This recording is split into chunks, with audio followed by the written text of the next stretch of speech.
just some of the history that went down over the past 150 years now, coming closer to 170, 180 years of life in the Southwest.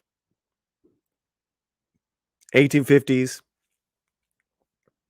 you had the Mexican-American War, and all of a sudden, majority of Mexico was America. And even before that, it was indigenous land. We know that. That's how it works. Then reading up in regards to before a border patrol, there was the Texas Rangers that did this job of policing the border. And it really was a different type of border back then. In Texas, it was barely a line in the dirt, but it was more of not understanding people who have lived there long before that 1850 line in the ground, and who did not speak English. And this happened for decades. It's chronicled in the film The Ballad of Gregorio Cortez, starring Edward James Olmos, where in the early 1900s um, he was not only mistreated, and he was wrongly imprisoned and accused, but there was a manhunt for him by the Texas Rangers. Fantastic story. That story is not alone. We jump to the 1900s, to the 1910s, 1920s, the Mexican Revolution. You saw a huge influx of immigrants that came because they were fleeing war, literally war on the border, war within civil war. The 20s and 30s, you had the Repatriation Act. That's where the American government took it upon themselves because of times were tough with the Great Depression. Let's round people up, regardless if they're American citizens or not, and we're going to send them deep back into Mexico. And that's exactly what happened to thousands and thousands of people. Move on up. World War II, we needed manual labor. We needed people to pick the farm, pick the fields, do all that crop work, but all the American men were off to war. So the government with Mexico created the Bracero program, right?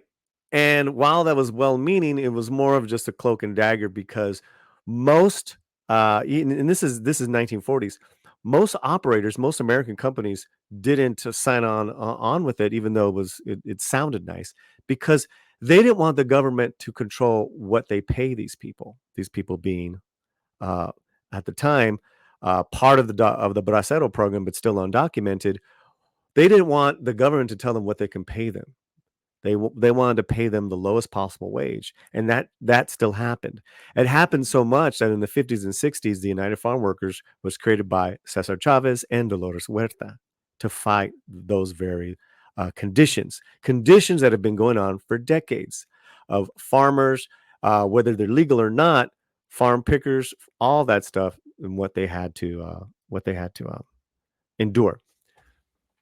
Now, their urban cousins had and families didn't have it any better. It was a heavily segregated time, and that advancement started happening in the 50s and 60s. In the 50s, there was a program by the United States government called Operation Wetback. And it was basically the same as repatriation, but with that harsher name and harsher results. Because they then said, "Hey, you guys are here that are part of the Bracero program. You can't be here anymore. Times are good. Our boys are back. Boom, boom, boom. We want you out of here." This is nothing new to us. People who are brown, people who are raza, people who are Latino, people who are majority, Mexican, because Puerto Ricans are U.S. citizens. Cubans, Venezuelans, we're not talking recent history. They've always claimed political asylum. The Mexicans got the brunt of this treatment. where when times are bad, we need that work, and we can tolerate up to a certain point undocumented illegal workers here doing the work that is needed to make this country move and operate. But when times are bad, we flip the script and we want them out and they got to go. So, this vitriol that has been happening the past couple of years is not getting better. Situation on the border is not getting better. And I give you that history because I think I want you to have context into where I'm coming from and to where a lot of raza is coming from. That it's not just that simple. Because the fact is, for 150 years, and even more so, we'll say, you know what? We'll just play devil's advocate. We'll play it safe. Since the 1940s, America has always needed that labor force to operate and to sustain itself. Whether they're legal or not, they have always been there doing those jobs. With everything that I just told you, and that was I very much was a Cliff Notes, guys. There's much more to that history. I was telling you Cliff Notes.